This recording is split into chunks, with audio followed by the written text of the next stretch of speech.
ایک شخص آیا میرے پاس رونے لگا، جوان لڑکا 17-18 سال کا، ہچکیوں سے رونے. میں نے کہا بیٹا کیا ہو، کیوں رو؟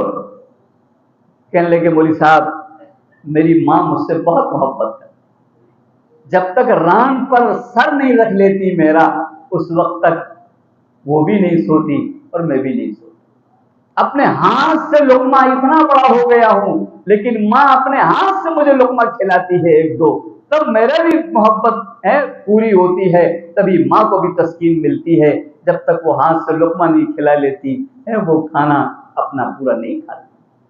میری ماں مجھے بے انتہا پیار کرتی. آج 2 دن ہو گئے ہیں ماں نے مجھ سے بولنا چھوڑ دیا، ماں نے اپنے ہاتھ سے لقمہ کھلانا چھوڑ دیا، ران پر سر نہیں رکھنے دے رہی ہے.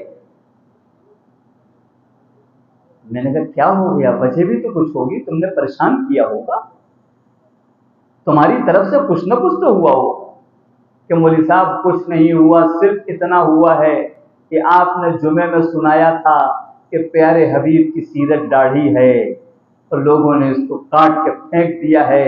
بس میرے دل میں آواز آئی اور دل نے پکارا کہ آج کے بعد سے داڑھی کٹے گی.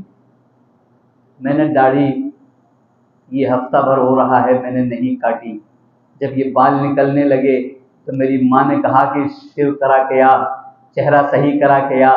میں نے کہا جی اماں یہ داڑھی میں نے رکھ لی ہے. بس میری ماں نے اپنی ران سے میرے سر کو گرا دیا، مجھ سے منہ پھیر لیا، مجھے کھانا نہیں کھلایا. آج 2 دن ہو گئے ہیں مجھ سے ماں بولنے کو تیار نہیں ہے. ماں کہتی ہے جب تک تو سورہ چلا کے نہیں آئے گا میں نہ ران پر تجھے سر رکھنے دوں گی، نہ تجھے اپنے ہاتھ سے لقمہ کھلاؤں گی، نہ تجھ سے بات کروں گی. یہ حالات ہیں آج کے. یہ بغاوت سکھائی جا رہی ہے آنے والی نسلوں کو کہ اللہ کے حبیب کے قریب مت چلے جانا ورنہ گھر سے نکل جاؤ، تمہاری کوئی پوچھ نہیں، تم سے محبت نہیں. یہ ساری چیزیں آج آنکھوں سے دیکھ رہا ہوں، لوگ آ کے اپنا درد زبان اپنی زبانوں سے مجھے سنا رہے. حیرت ہو رہی ہے کہ آخر ماں باپ ہو کیا گیا، یہ ایمان والوں کو ہو کیا گیا ہے، یہ قرآن والوں کو ہو کیا گیا ہے، یہ پیارے حبیب کی سیرت پہ جو مر مٹتے تھے انہیں ہو کیا گیا ہے. میں نے کہا جا کے ماں سے اتنا تو پوچھو کہ آپ کو داڑھی بری کیوں لگ رہی، کیا بات ہے، کیا پریشانی.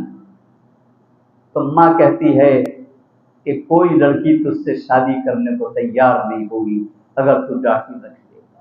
میں تیری شادی کہاں کروں گی، میں اس کو لے کے پریشان ہوں کہ تیرا شادی کا وقت آ رہا ہے، لڑکیاں انکار کر دیں گی، تیرا رشتہ کوئی منظور نہیں کرے گا. پتہ چلا یہ ایک عورت باغی نہیں ہے، پورے محلے باغی ہو چکے ہیں، جوان لڑکیاں باغی ہو چکی ہیں کہ اگر تم پیارے حبیب کے قریب گئے تو تم سے شادی بھی نہیں کریں گے. یہ تو داڑھی والا ہے، یہ تو دڑھیل ہے، یہ تو عمر والا بہت معلوم ہو رہا ہے، ابھی یہ داڑھی کٹا کے آ جائے تو بچہ ہو جائے گا اور داڑھی رکھ لے تو عمر والا ہو جائے. شادی کرنے کو تیار نہیں، لڑکیاں تیار. کون ہیں یہ عورتیں؟ عیسائی ہیں، یہودی ہیں؟ نہیں، یہ سب وہ ہیں جو کہتی ہیں کہ ہم پیارے حبیب سے محبت کرتے ہیں، جو کہتی ہیں ہم سیرت پاک سننے کے لیے تیار ہیں. یہ سننے سے کام نہیں چلے گا جب تک کہ عمل زندگی میں نہیں آئے. محبت کرنی پڑے گی سارے جہان کے سرتاج سے. وہ کون عورتیں ہیں جو ایسے جملے کہہ رہی ہیں کہ ہم داڑھی ایسے لوگوں سے شادی نہیں کریں. ہمارے محلے میں جوان رہتا تھا، اس نے داڑھی رکھ لی.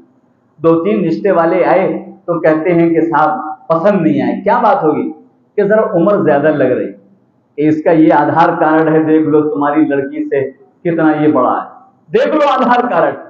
آدھار کارڈ نہیں دیکھیں گے، یہ بال چہرے کے بتا رہے ہیں کہ بہت عمر والا، چہرے کے بال بتا رہے ہیں بہت عمر والا. یہ حالات چلے گئے. انہوں نے کہا میں تو داڑھی کٹاؤں گا نہیں، شادی کرنا ہو کرو، نہیں کرنا مت کرو، دوسری جگہ اللہ کرا دے. یہ چلے. 1 سال کے بعد پھر آئے، انہوں نے سفارش لگائی، ٹھیک ہے صاحب یہ ڈاکٹر صاحب ہیں، اور ڈاکٹر تھے وہ، ہاں ڈاکٹر ہے، اور داڑھی رکھنے کی وجہ سے اس سے شادی نہیں. 1 سال کے بعد لوٹ کر کے آئے، کہنے لگے اچھا ایسا کرو اگر تم نہیں کٹاتے ہو تو کم سے کم چھوٹی کر دو، اتنی بڑی تو اچھی نہیں لگ رہی، 1 مٹھی چھوٹی کر لو تو ہم رشتے کو تیار ہو جائیں گے. डॉक्टर साहब ने कहा मेरी शादी हो चुकी है और इसी महीने में औलाद होने वाली, जाओ छोटी दाढ़ी वाला तलाश करते हो, जाओ तलाश करो जाकर। अल्हम्दुलिल्लाह मेरी शादी भी हो गई और औलाद होने वाली। कि 1 साल के बाद लौट करके आ रहे हैं, अगर पूरी बगावत न करो अल्लाह के अभी तो थोड़ी तो कर लो, ताकि हम भी तैयार हो जाए कि हमारा मनपसंद आदमी। इस तरह की अल्लाह के हबीब की सीरतों को मिटाया जाए, इस सीरत के जनाजे निकाले जाए, अल्लाह के हबीब से बगावतें की जा रही, क्या मर्द क्या औरत चारों तरफ एक से नजर आ रहा है। किस तरह हमको कामयाबी मिलेगी, किस तरह हम अल्लाह को मुंह दिखाने वाले बन सकते हैं, जो सारा का सारा बगावत पर हमारा जोर लग रहा है। बहुत खतरनाक दौर से हम गुजर रहे, बहुत खतरनाक। बच्चे हमारे यहाँ पढ़ते, बाज़ बात आके बताते हैं कि हम अपने घर गए थे तो लोगों ने हमसे जो है तालियां बजाने लगे। हमने किस बात पर ताली बजाई? कई इस बात पर ताली बजाई कि इसका टखना खुला हुआ है, ये वहां भी मालूम होता है। तालियां बजा रहे, टखना खुला हुआ है। कि टखना खोलना किसकी सुन्नत, किसकी सीरत है, किसने बताया है? हजरत उस्मान गनी रजी अल्लाह तआला अन्हु सुलह हुदैबिया के वक्त बातचीत करने के लिए अल्लाह के हबीब ने मक्का मुकर्रमा भेजा। हजरत उस्मान गनी रजी अल्लाह तआला अन्हु की लुंगी ऊंची थी, बड़े बड़े सरदार ने, कुफ्फारे मक्का ने आपको देख करके ये कहा, उस्मान तुम जब हमारे साथ थे तो बड़े मालदार थे, कपड़े तुम्हारे पास पूरे थे, कि तुमने किसका कलमा पढ़ लिया, कि तुम किसके पास चले गए, तुम्हारे पास कपड़े भी ना रहे पहनने के लिए, पूरा पैर खुला हुआ है नीचे से, कपड़े भी खत्म हो गए, इतने गरीब हो गए। ये किसने कहा था? ये कुफ्फारे मक्का ने कहा था। हमारी जुबान पर वो कलमे आ रहे हैं जो कुफ्फारे मक्का हजरत उस्मान गनी से कह रहे हैं। वो बच्चे बता रहे थे हमारे पढ़ने वाले कि हमसे ये कहा गया कि बड़े भाई का पजामा पहन लिया, छोटे भाई का पजामा पहन लिया। यानी वही जुमले जो कुफ्फारे मक्का कह रहे थे, हजरत उस्मान गनी रजी अल्लाह तआला अन्हु कपड़े छोटे पड़े, यही जुमले आज का ईमान वाला, अल्लाह के हबीब को मानने वाला, कुरान पाक को मानने वाला, मोहब्बत का दावा करने वाला, उसके जुबान पर ये जुमले आ रहे हैं, छोटे भाई का पजामा पहन लिया। है कि उस्मान गनी रजी अल्लाह तआला अन्हु ने जुबान आल से क्या जवाब दिया था कुफ्फारे मक्का, क्या क्या जुमले कहे थे। ये अजमत सहाबा है, जरा पढ़ के देखो सहाबा की अजमत की क्या शान है, क्या जुमले हैं, है? ये कपड़ा कम नहीं पड़ा है आज की जुबान में। हजरत उस्मान गनी का ये जवाब है जुबान आल से, आज भी अल्लाह ने इतना पैसा दिया है, इतना है कि पूरा मक्के वालों को खरीद लूंगा। कपड़े कम नहीं पड़े, पैसे कम नहीं पड़े हैं, सब कुछ और ज्यादा अल्लाह ने अता कर रखा है। ये जो लुंगी ऊपर देख रहे हो, ये सारे जहान की सीरत है, इस पर जान चली जाएगी, उस्मान इस लुंगी को नीचे नहीं कर सकता। ये है अज़मत सहाबा, ये है सीरत पाक इमामुल अंबिया जनाब मोहम्मद रसूलुल्लाह सल्लल्लाहु अलैहि वसल्लम। आम बात हो गई है टखने ढके हुए, किसी को कोई परवाह नहीं है सीरत किसकी है। और अजमत सहाबा को पढ़ते कि उन्होंने कैसी लुंगी ऊपर उठाई है, कुफ्फारे मक्का ताने दे रहे हैं और बात करने को तैयार नहीं है। जब ये लुंगी नीचे होगी, टखने ठकेंगे, तब बात की जाएगी। उस्मान कहते हैं बात करो या ना करो, इस लुंगी को दुनिया की कोई ताकत नीचे नहीं कर सकती, नहीं कर सकती। ये है अजमत सहाबा।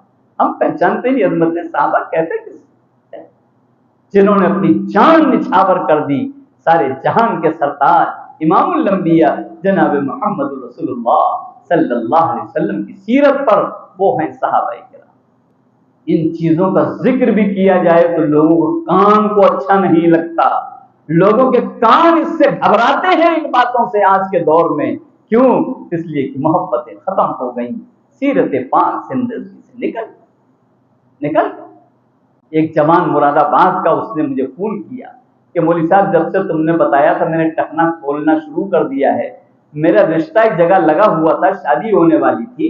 जब मेरी उस बीवी होने वाली ने मेरी इस पैंट को देखा जो ऊपर हो गई है, तो उसने मुझे फोन किया कि आजकल फोटो में तुम्हारी पैंट ऊंची नजर आ रही है, रिश्ता करना है या नहीं करना। धमकी दे रही है, रिश्ता करना है या नहीं करना है। अगर ऐसे पैंट पहनोगे तो रिश्ता खत्म हो जाएगा, अगर रिश्ते को बाकी रखना है तो पैंट सही तरीके से पहनो। कौन है ये? यहूदी है, ईसाई है, काफिर है, मुशरिक है? नहीं नहीं, ये अल्लाह के हबीब की नाम लेवा है, कलमा पढ़ने वाली है, कुरान की तिलावत करने वाली, अल्लाह के हबीब की सीरत को सुनने को तैयार नहीं। कानों में आवाज आ जाए तो घबराहट हो रही है उन लोगों को। अरे मौलवी साहब कहाँ की बातें कर रहे हो, तुम वही टखने लिए घूम रहे हो। लोग चांद के चक्कर लगा, चांद के चक्कर लगा। प्यारे हबीब तो चांद से भी ऊपर गए हैं, आर्श तक गए हैं। प्यारो, इस टखने की बात नहीं करोगे तो आर्श तक जाने से महरूम हो जाओ। वो प्यारे हबीब जहां तक गए वहां की बात करो, ये वो बात मत करो जो तुम सीरत से दूर होते चले जाओ। कैसी बातें कर रहे, कहां की बातें कर रहे? सीरत पाक हम नहीं जान रहे, कहते किसे हैं? ये बदन पर सीरत कहते किसे हैं? ये सजती है तो सारी दुनिया के अंदर वो इज्जत की निगाहों से देखा जाता है। हाँ, कहीं कहीं मजाक उड़ाने वाले तो मिलेंगे, और अल्लाह के हबीब का भी मजाक उड़ाया है, सहाबा का भी मजाक उड़ाया है। लेकिन वही जवाब अजमत सहाबा सुनो, जब जब ये कहते कि तुम्हारे प्यारे हबीब तो पाखाना करने का तरीका बताते हैं, वो ये मजाक उड़ाने के लिए कहते थे। अजमत सहाबा देखो कि वो फरमाते थे, हाँ हाँ, हमारे वो सरताज हैं, हमारे वो इमाम हैं जिन्होंने हमें किसी चीज से महरूम नहीं किया है, एक एक चीज का तरीका बताया है। जिसका वो मजाक उड़ाते थे उसको वो सरों पर रख करके अपनी इज्जत का ताज समझते, इज्जत का ताज समझते। हमने इज्जत का ताज प्यारे हबीब के तरीके को समझना छोड़, सहाबा से दुश्मनियां हो रही हैं, सीरत पाक से दूरी हो, सहाबा से दुश्मनियां।